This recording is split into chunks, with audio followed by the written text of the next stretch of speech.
समाकलन के पिछले 4 पार्ट्स में हम लोगों ने देखा था जो भी सवाल दिए थे वो या तो मानक थे अर्थात वो डायरेक्ट फार्मूले के फॉर्म में थे या हम लोग उसको मानक फॉर्म तक पहुंचा रहे थे अर्थात सिंप्लीफाई करके उनको फार्मूले तक पहुंचा रहे थे।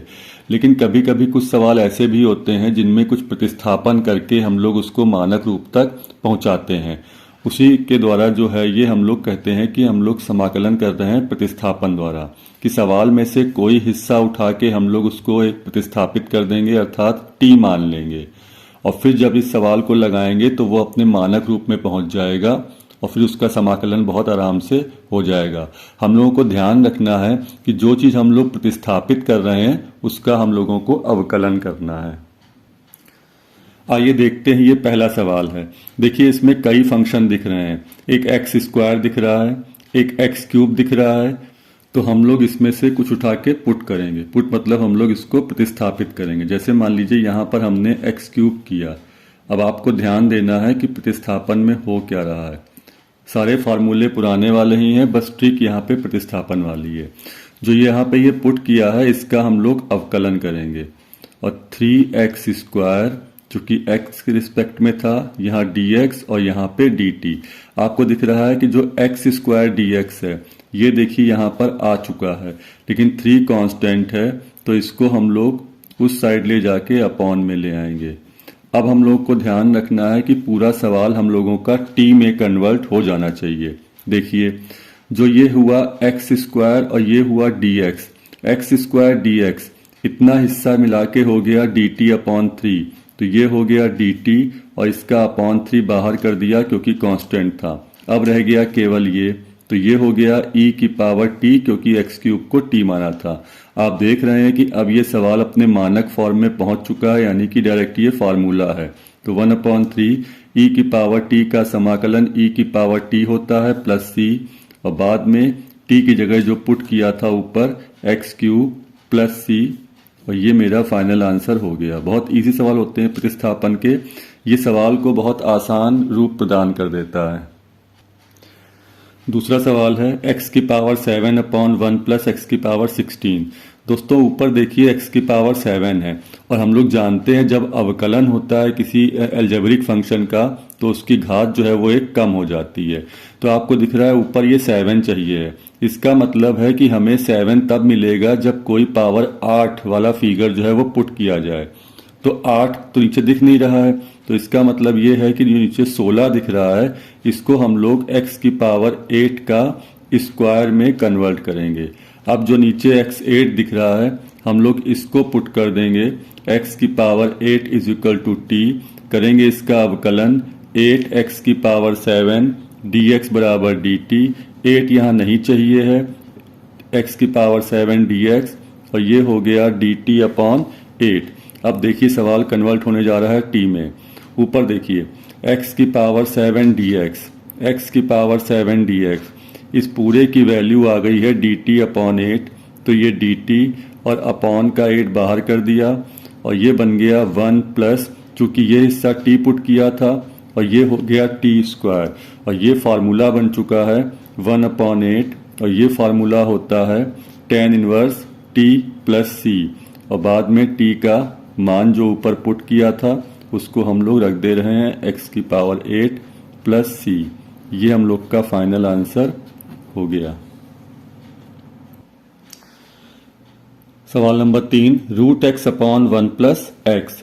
अब देखिए बहुत ही खूबसूरत क्वेश्चन बना हुआ है। ये है रूट एक्स, नीचे 1 प्लस इस x को हम लोग लिखेंगे रूट x का होल स्क्वायर। दोस्तों ये जो है जब अच्छे से आप प्रैक्टिस करेंगे तभी आप इस तरीके से सोच पाएंगे कि हमें क्या पुट करना है, उसका अवकलन करना है कि सवाल में रखा हुआ हिस्सा आए और मेरा सवाल एक मानक रूप तक यानी फार्मूले तक पहुंच जाए। अब हम लोग इसको कैसे पुट करेंगे, जो ये रूट एक्स है इसको हम लोगों ने टी पुट कर दिया और आप जानते हैं रूट एक्स का जो अवकलन होता है वो होता है 1/2 रूट एक्स, ये हो गया dx और ये हो गया dt। अब देखिए सवाल में कैसे ये t में बनने जा रहा है। यहाँ पर dx कर दिया हम लोगों ने क्रॉस मल्टीप्लाई करके 2 रूट एक्स dx और ये 2 हो गया और रूट एक्स को हमने t माना था तो ये हो गया यहाँ पे dt होगा 2t और ये हो गया dt। तो जो dx का मान दिख रहा है वो हो गया 2t dt। ऐसा क्यों किया है? क्योंकि अब पूरा सवाल मेरा t में कन्वर्ट हो जाना चाहिए। तो देखिए सबसे पहले ऊपर आपको दिख रहा है रूट एक्स की वैल्यू कितनी है? t। क्लियर? अब ये दिख रहा है dx की वैल्यू कितनी है? 2t और ये है dt। नीचे 1 प्लस इस हिस्से को t माना था तो ये हो गया t स्क्वायर, 2 बाहर कर लिया, ये हो गया t स्क्वायर और नीचे हो गया 1 प्लस टी स्क्वायर। अगर आप पिछले पार्ट्स को ध्यान से देखा होगा आपने तो इस सवाल से मुलाकात हम लोगों की हो चुकी है। इसमें हम लोगों ने क्या किया था? ऊपर +1 और -1 किया था। तो ये +1 और -1 किया था, आपको याद होगा। आप पिछले एपिसोड जो है वो मेरे आप देख सकते हैं वीडियो 2। अब देखिए इसके नीचे भी ये लिखेंगे, तो जब इसके नीचे ये लिखेंगे तो कट के 1 हो जाएगा और -1 के नीचे लिखेंगे तो ये हो जाएगा 1 plus T square D t. तो अब देखिए मेरा सवाल जो था पहुंच चुका है फार्मूले तक। 1 का हो गया t और इसका होता है formula tan inverse t plus c और लास्ट में हम लोग t की वैल्यू पुट कर देंगे। ये t की वैल्यू हो √x minus tan inverse t की वैल्यू √x प्लस c। सवाल number 4 integration x square sine x cube. यहाँ पर हम लोग एक्स क्यूब को टी पुट करेंगे। रीज़न आप जान चुके हैं, क्योंकि जब एक्स क्यूब को टी पुट करेंगे तो इसका अवकलन 3x square d x is equal to d t हो जाएगा। एक्स स्क्वायर डी एक्स हो जाएगा डी टी अपॉन 3। कन्वर्ट करते हैं, देखिए एक्स स्क्वायर और ये D x square d x ये मिला के हो गया डी टी अपॉन 3। तो ये डी टी अपॉन 3 बाहर कर दिया। अब बचा है साइन का फंक्शन, तो साइन एक्स क्यूब को टी पुट किया था तो टी हो गया और 1/3 साइन टी का समाकलन होता है माइनस कॉस टी प्लस सी। तो ये -1/3 कॉस टी की जगह एक्स क्यूब प्लस सी, ये मेरा यहाँ पर आंसर हो गया। सवाल number 5 1/x square sine 1/x dx। हम लोग यहाँ पे पुट करेंगे 1/x is equal to t, क्योंकि 1/x का अवकलन होता है -1/x square dx is equal to d t. Minus चाहिए नहीं है, उधर भेज दे रहे हैं 1/x square dx is equal to minus d t. इसके लिए हम लोगों को अवकलन और समाकलन के फार्मूलों पे जबरदस्त पकड़ होनी चाहिए। तो देखिए 1/x स्क्वायर और ये हो गया dx, इतना मिला के हो गया माइनस का dt और ये हो गया साइन 1/x को माना था हमने t, तो माइनस साइन t का होता है minus cos t plus c, ये हो गया प्लस और कॉस t की जगह पुट कर दिया 1/x प्लस c। ये हम लोगों का आंसर हो गया। सवाल नंबर 6 देखिए, स्टेप का जस्ट अभी हमने बताया था। तो ये ऊपर क्यूब है, नीचे 8 है। इसका मतलब ये है कि जो नीचे 8 दिख रहा है इसको हम लोग 1 प्लस एक्स की पावर 4 का स्क्वायर कर दें, क्योंकि 4 जब पुट होगा और इसका अवकलन होगा तो ये क्यूब देगा। अब हम लोग यहाँ पर पुट कर देते हैं x की power 4 is equal to t. ये हो गया 4x cube dx is equal to d t, तो x क्यूब dx हो गया dt अपॉन 4। अब देखते हैं इस सवाल में x क्यूब dx हो गया dt और अपॉन का 4 और नीचे बन गया 1/1 प्लस t का स्क्वायर। तो 1/4 इसका फार्मूला हो गया tan inverse t plus c और लग दिया इसका t का मान 1/4 tan इनवर्स t की जगह x की पावर 4 प्लस c। सवाल नंबर 7 है कॉस √x अपॉन एक्स। साफ साफ दिख रहा है, यहाँ पर हम लोग पुट कर देंगे √x is equal to t, क्योंकि √x का अवकलन होगा 1/2√x dx is equal to d T.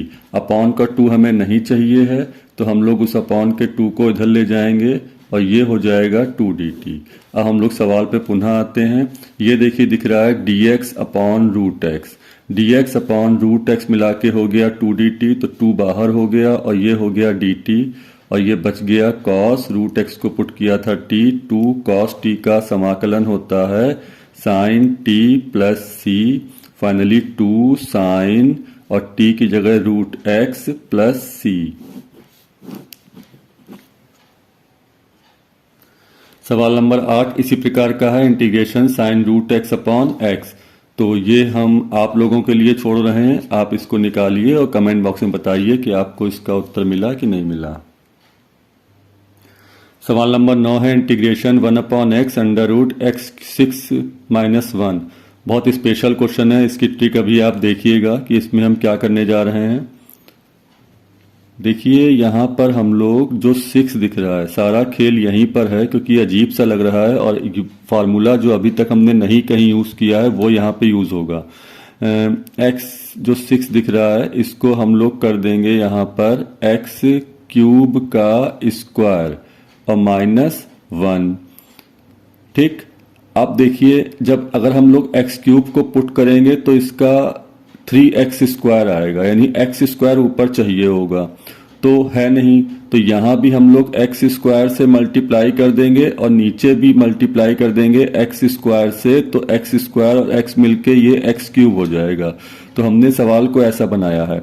अब ये जो x क्यूब दिख रहा है इसको हम लोग t पुट कर देंगे क्योंकि इसका अवकलन हो जाएगा 3x स्क्वायर dx बराबर dt, तो x स्क्वायर dx हो जाएगा dt अपॉन 3।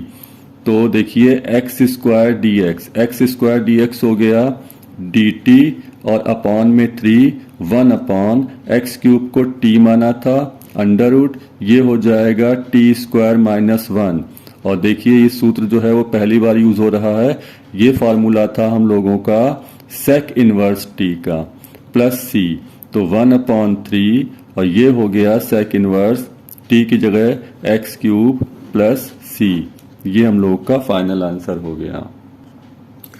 10वां क्वेश्चन आप लोगों के लिए है, बहुत आसान सा, integration cos log x dx upon x। साफ साफ दिख रहा है इसमें, यहाँ रखा है 1 अपॉन x और 1 अपॉन एक्स का कनेक्शन log x से होता है, तो यहाँ पर हम लोग log x को अगर पुट कर दें तो इसका अवकलन 1 अपॉन एक्स देगा। ऐसे ही करके आप इसको बढ़ाइए और इसका आंसर निकालिए। चलिए अगले पार्ट में हम लोग इसके आगे के बहुत ही शानदार क्वेश्चन देखेंगे।